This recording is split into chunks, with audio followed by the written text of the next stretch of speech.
la juntada histórica de Tras la Sierra.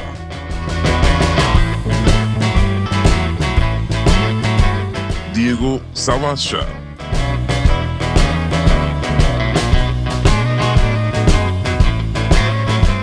Carlos Vicente.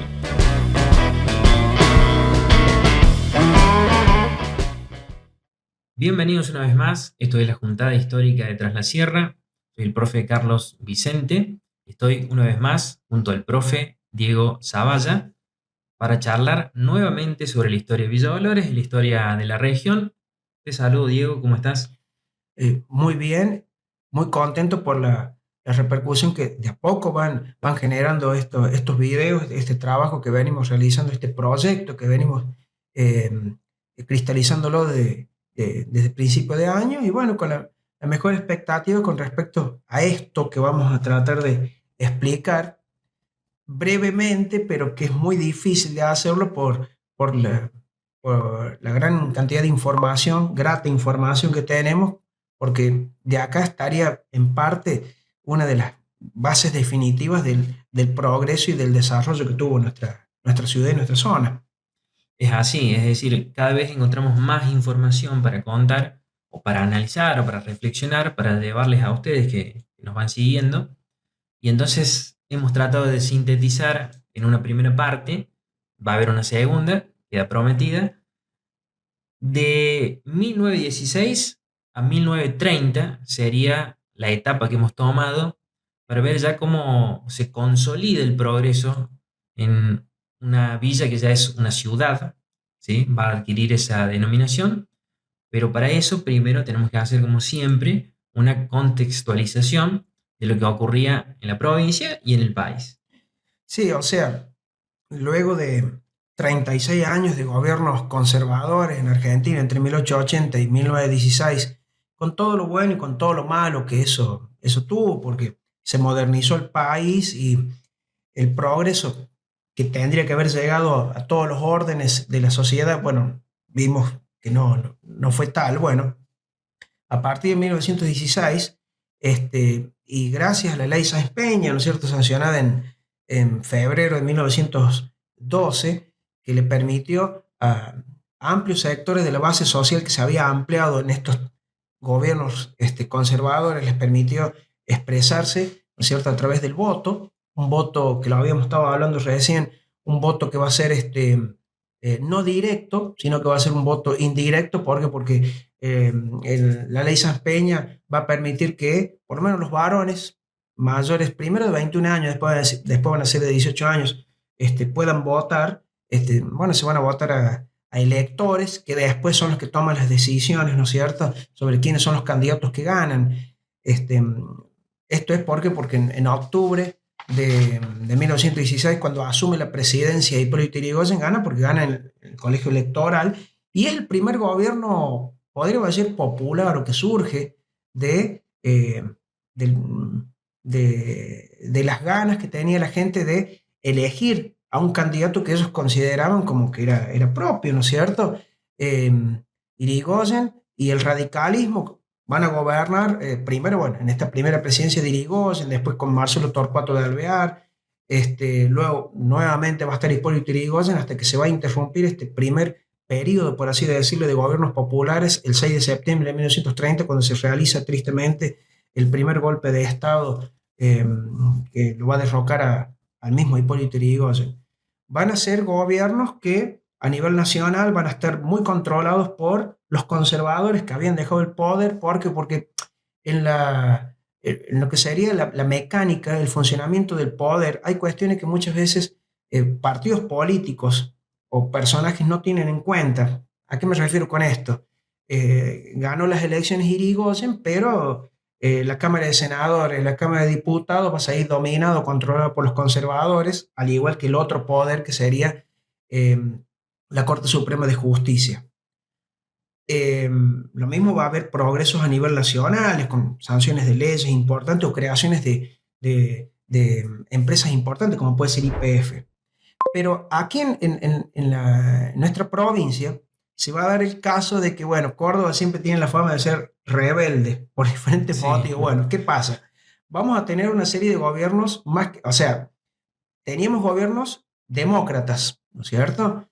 Con un personaje muy importante, incluso para acá, para nuestra zona, que sería Ramón Cárcano. Eh, Vamos a tener gobiernos radicales que van a hacer pésimas gestiones y luego una serie de gobiernos demócratas donde nuevamente Ramón Cárcano va a ser gobernador, que van a dictar leyes muy importantes que nos van a beneficiar en materia de, a ver, creación de embalses, proyectos de generación de energía eléctrica a futuro, que eso lo vamos a ver en video, lo vamos a tratar de desarrollar en videos más adelante, ¿no es cierto? Y después, bueno, la generación, la concreción de obras tan importantes como es algo tan básico y fundamental como es la construcción del camino para cruzar la sierra, ¿no es cierto? El camino de las altas cumbres, que se va a empezar a concretar durante la gobernación de Ramón Cárcano a partir de 1914 y después se va a ver inaugurado ya el 23 de octubre de 1918. Y bueno, todo eso va a traer beneficios particularmente para nuestra ciudad.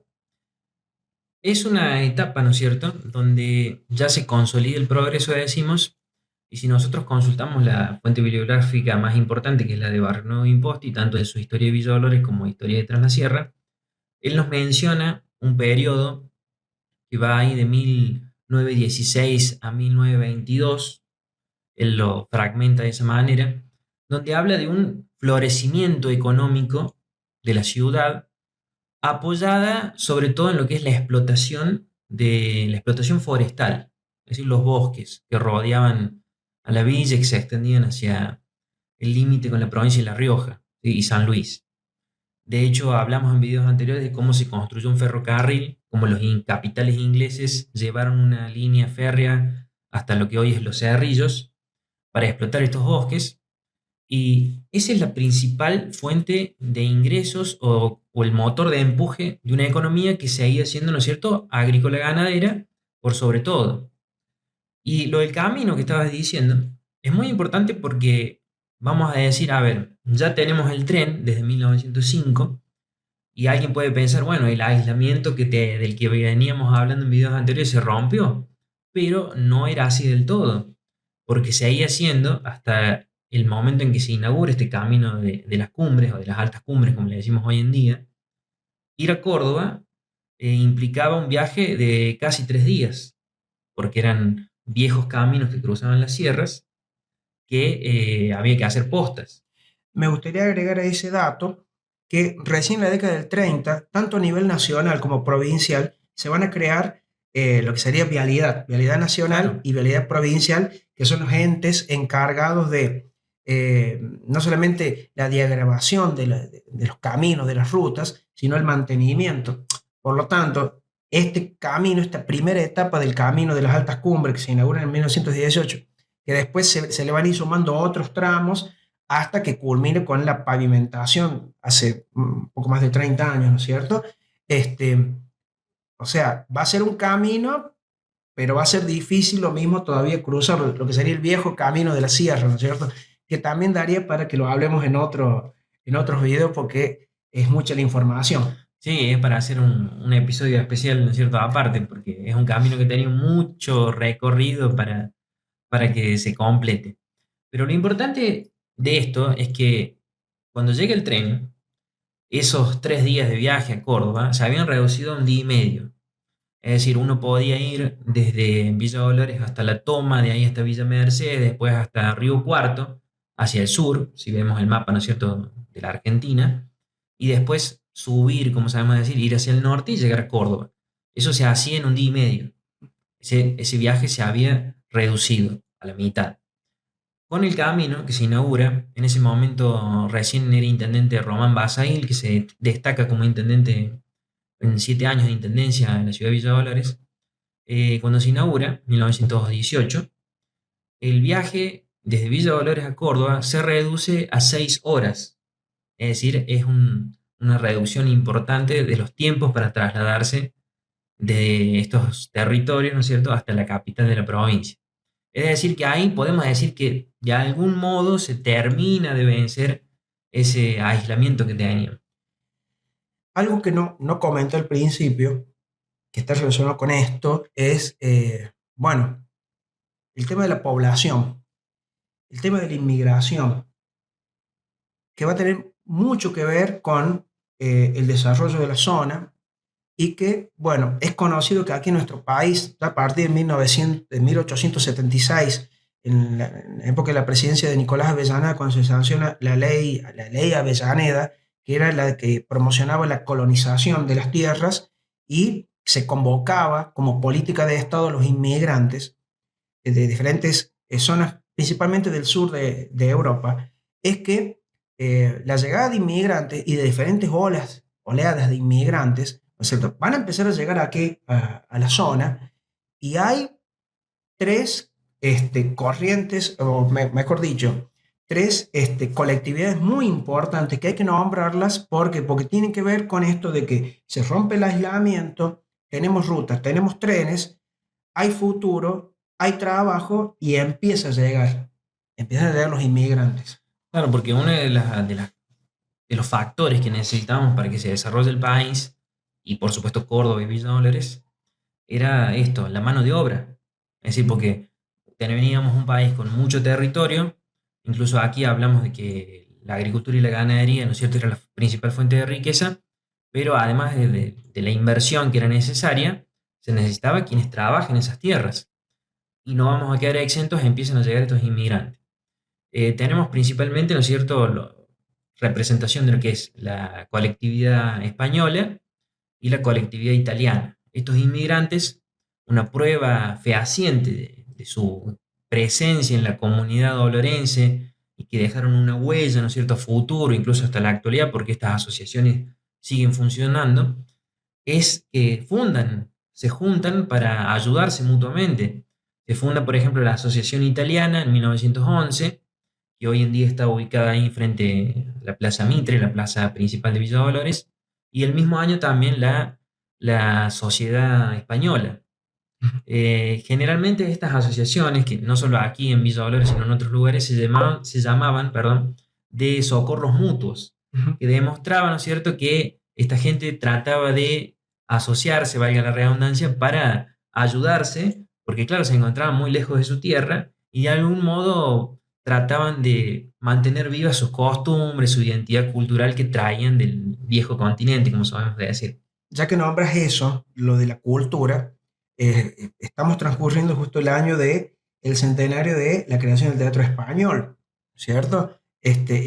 Bueno, y del Dancing Alhambra un poco después, y ahí uno se da cuenta el impacto cultural que tuvieron estas dos colectividades, ¿no es cierto?, tanto la italiana como la española, que incluso Barcelona de Imposti creo que hasta nombra un número aproximado de vecinos, ¿no es cierto?, de esas nacionalidades que crean estas instituciones en nuestra ciudad. Sí, se cita, por ejemplo, en el caso de la italiana, que hay 54 miembros fundadores, ¿sí?, que integran, ¿no es cierto?, la primera comisión y son parte de esta sociedad. Y en mi caso, digamos, tuve la oportunidad de hacer un trabajo con el profe Ricardo Baigorria y la profe Victoria González sobre inmigración, donde leímos a un autor que es muy reconocido en Argentina en materia de inmigración, que es Fernando de Devoto, donde él menciona la presencia, van diferenciando regiones del país y de ahí podemos extraer, por ejemplo, la presencia de la colectividad italiana en la sociedad argentina. Y hay datos que nos muestran que en Córdoba llegaba al 11%, es decir, es un número muy importante. Es decir, imaginemos, de 100 personas había 11 inmigrantes italianos. No hay datos, digamos, importantes de lo que es Tras la Sierra en materia de inmigración, pero nosotros lo que hicimos con estos profes en ese caso es hacer una aproximación y decir, bueno, ¿cuántos habitantes tenía Villa Dolores de acuerdo al censo que se va a realizar en esa época? Y decir, bueno, aproximadamente en Villa Dolores habrá habido unos 800 a 900 italianos. Quizás el número sea menor porque cuando vemos, ¿no es cierto?, esto de cuáles eran los destinos que elegían los inmigrantes dentro de las posibilidades económicas, Villa Dolores no era la primera opción y quizás tampoco la segunda, entonces quizás ese número baja un poco. pero es un número considerable. Y la otra corriente que podríamos nombrar, inmigratoria, que si bien su agrupamiento, por así decirlo, sus instituciones recién se van a crear a partir entre 1934 y 1935, es la sociedad sirio-libanesa, ¿no es cierto? Claro. En charlas con descendientes directos, como Jorge Carran, que me comentaba el origen de estas instituciones en 1935, si bien corresponden a un periodo más adelante del que estamos abordando ahora, son muy significativas porque la llegada de estos sirios, que muchos de ellos se calcula que llegaron entre 1905 y 1910, ¿no es cierto? Llegaron aquí a la zona. Muchos de ellos venían porque hasta el clima, no tanto la topografía, pero sí el clima, tanto de esta zona como parte de la provincia de La Rioja, ellos se asientan, ¿no es cierto? Porque tienen una cierta similitud, ¿no es cierto?, con estas regiones de origen, ¿no es cierto? Y yo quería nombrarlo porque mi segundo apellido, Juez, o sea, mi bisabuelo fue uno de estos inmigrantes sirio-libaneses que llegaron acá, se llamaba Salomón Juez, o Sheikh, en realidad el apellido, y él llegó acá a la zona en 1907, 1908, y a partir de ahí se establece la familia, mi familia materna. Y yo te aseguro que, como en el caso tuyo también, y de muchos de los que nos están viendo este video, si se ponen a preguntarle a su familia, a sus familiares, a sus antepasados, de alguna u otra forma están conectados con estas tres grandes colectividades. Sí. Eso no significa que llegaron otros inmigrantes de Alemania, ¿no es cierto?, de diferentes regiones de Europa, pero son las tres grandes corrientes que por lo menos las queríamos abordar, que florecen o aparecen en esta época, entre 1911, bien lo dijimos, o 1916 hasta 1930. Sí, volvemos ahí unos añitos para atrás porque, como decimos, hay que relacionar, ¿no es cierto?, un episodio con el otro, y quizás lo dejamos para porque me parece que va muy relacionado de esto, de ya un desarrollo de una pequeña urbe. Villa Dolores va a pasar a categoría de ciudad, porque con el censo se va a determinar que tiene más de 8.000 habitantes, incluso se calcula que ya desde antes ya había llegado ese número, pero bueno, cuando se hace el censo, ahí pasa, ¿no es cierto?, se eleva a la categoría de ciudad.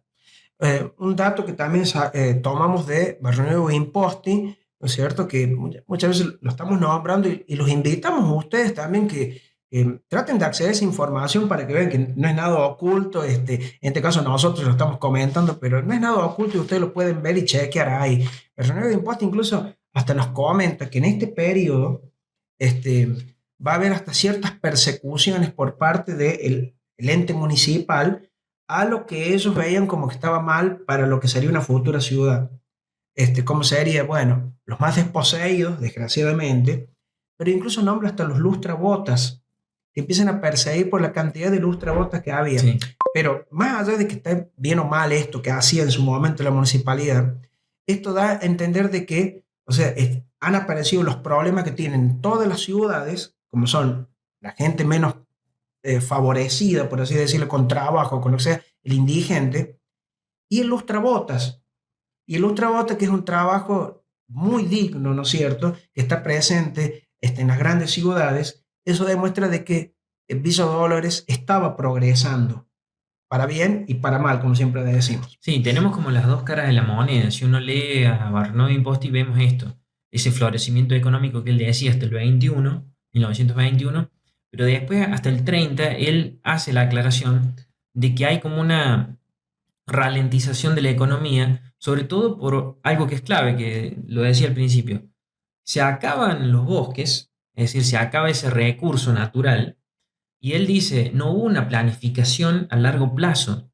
Entonces, al acabarse los bosques, por un lado tenemos, ¿no es cierto?, ese recurso en sí que se acaba, que no puede ser más explotado y no genera ingresos, pero por otro lado hace un daño a lo que es el medio ambiente y directamente relacionado con la agricultura. Ahí hay un grave problema que él cita, que empiezan las sequías. De hecho, hay una cita textual de un funcionario municipal donde se habla muy detalladamente de cómo la ausencia de esos bosques que se talaron indiscriminadamente generó problemas con el recurso hídrico, y de ahí, ¿no es cierto?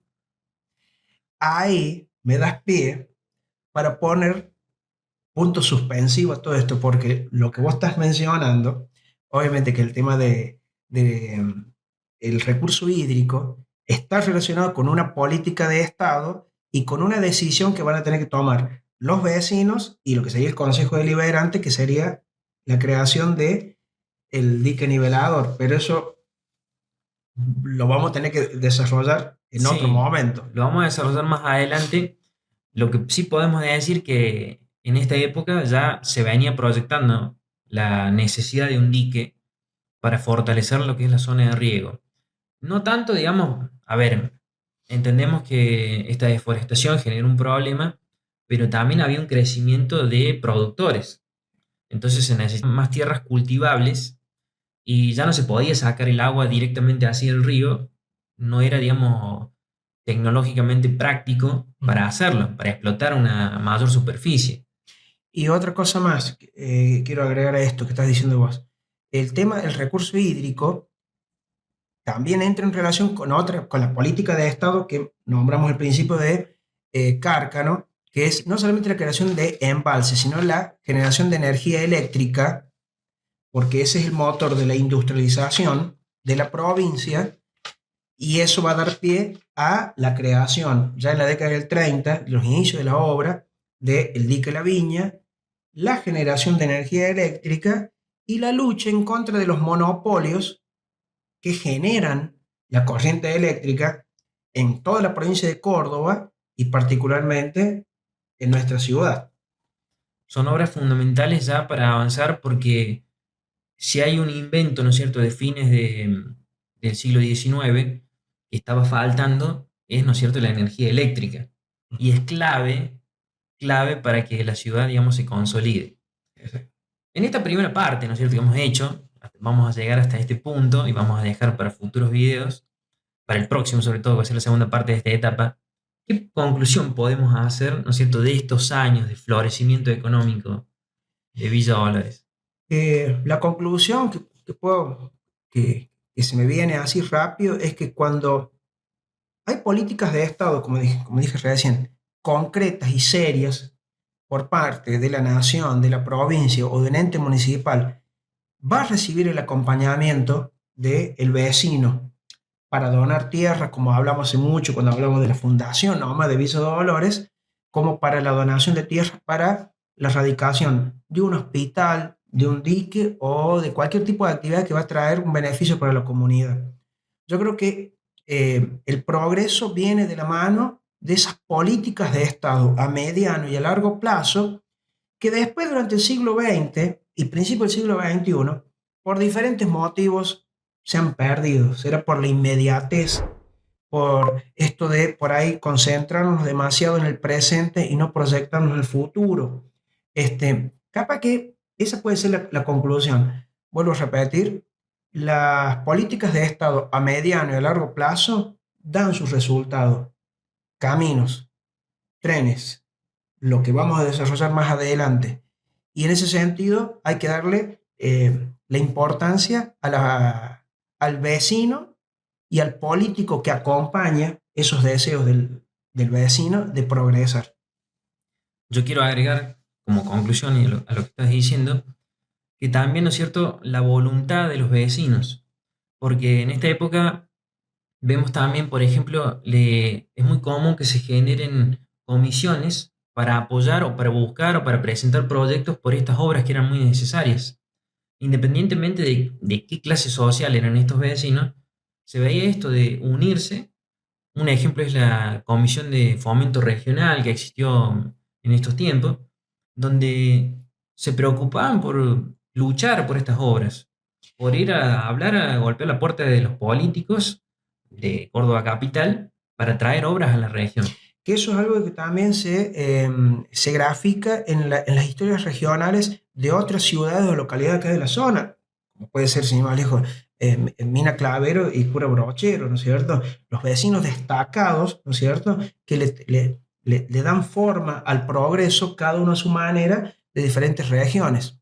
Claro, eso me parece muy destacable, es decir, no esperar, digamos, que el progreso llegue, sino decir, bueno, vamos a hacer un proyecto, o vamos a apoyar, o vamos a generar las gestiones necesarias, vamos a golpear puertas. Un poco también lo que promovía el Santo Brochero, ¿no?